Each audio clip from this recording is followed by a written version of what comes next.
É isso aí. Seguimos aqui porque a CMTU e forças de segurança fizeram uma coletiva de imprensa hoje para tratar de uma ação conjunta entre os órgãos. Wesley Lemos, ao vivo, trazendo as informações da coletiva. Bom dia, Wesley. Caiu. Wesley não quer falar com a gente por enquanto. Daqui a pouco a gente volta Daqui a pouco com a gente ele. vem. A gente Seguimos. vai para seguindo por enquanto, na Paulista Londrina, 10h30. E como os londrinenses votaram para presidente nos últimos 20 anos, você sabe? Pois o cientista político faz uma análise para esse segundo turno. Em 2002, Londrina foi um dos poucos municípios do estado que não deram vitória ao candidato do PT, Luiz Inácio Lula da Silva. Um cenário bem diferente do estado, que deu a maioria dos votos ao candidato naquele pleito. Lula teve 44% dos votos na cidade contra 55% do candidato do PSDB na época, o José Serra. Naquela época, a cidade era comandada pelo petista Nedson Micheletti, que 2 anos depois foi reeleito. Em 2006, a votação da oposição foi ainda maior. O candidato Geraldo Alckmin, então do PSDB, teve 73% contra 26% do candidato Lula, que buscava a reeleição. Em 2010, José Serra, do PSDB, foi novamente o mais votado, conquistando 74% dos votos da cidade contra 26% da candidata do PT, Dilma Rousseff. Em 2014, o Aécio Neves, do PSDB, conquistou 77,63% dos votos, contra apenas 22,37% do então presidente Dilma Rousseff. Em 2018, o atual presidente, o Jair Bolsonaro, foi o mais votado, com 65% dos votos contra 19% do candidato Fernando Haddad. E em 2022, apesar da vitória de Bolsonaro, com 64% dos votos, o candidato PT, o Luiz Inácio Lula da Silva, conquistou um desempenho superior do que em eleições passadas. Nesse ano, o candidato petista chegou a 24,47% dos votos totais da cidade. Melhor desempenho, isso desde 2006. O cientista político Mário Sérgio Lepre avalia que a cidade criou resistência ao PT, isso por conta de gestões do partido à frente aqui da prefeitura, principalmente no governo do Nedson Micheletti, que teve um desempenho muito abaixo do esperado.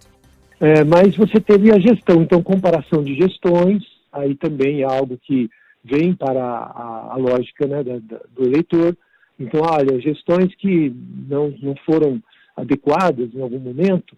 Então, eu me lembro na reeleição do Nedson, o Nedson, ele, no segundo mandato, ele sumiu praticamente da prefeitura, né? Não sei o que aconteceu, mas eu me lembro bem que muitas vezes nem obras ele chegou a entregar, né? Não ia, né? Então, a impressão que você tinha era de que o prefeito, cadê o prefeito? Então, isso acaba trazendo a ele uma rejeição. Então, talvez isso signifique, sim, uma certa rejeição a governos de esquerda, né, do PT, né, por causa da memória, né?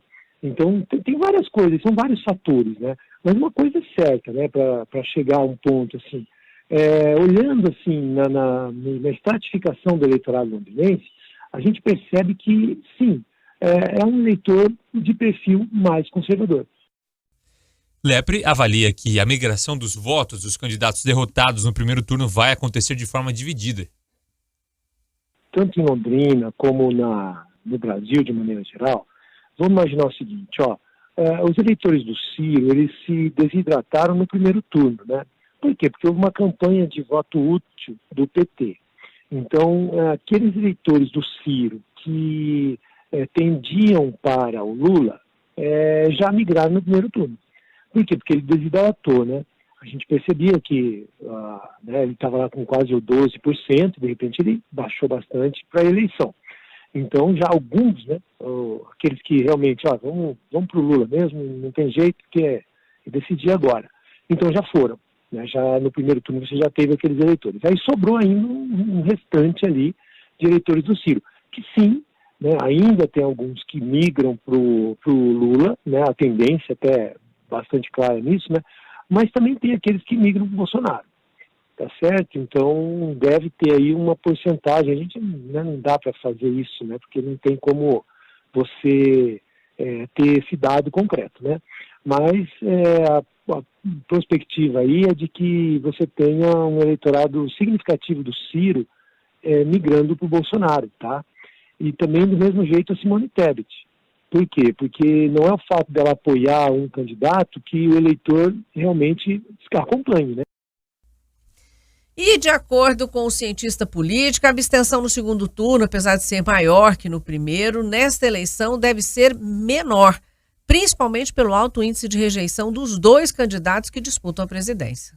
Sim, acho que o segundo turno acaba tendo uma leve alta, sempre acontece isso, né? Mas pode ser que agora existe uma campanha muito intensa para o voto, né? Para chamar o eleitor, né? Então pode ser que isso dê certo também. De repente você tenha uma diminuição de abstenção em alguns lugares. Eu não diria em todos, né, no Brasil, mas em alguns lugares pode ser uma diminuição de abstenção. Até porque os dois candidatos têm rejeições, né? Então, quando você não quer de jeito nenhum aquele, então pode ser que você seja tentado a ir para votar contra aquele que você não quer. No primeiro turno, em Londrina, a abstenção do voto para a presidência, Raquel, foi menor que os demais cargos em disputa.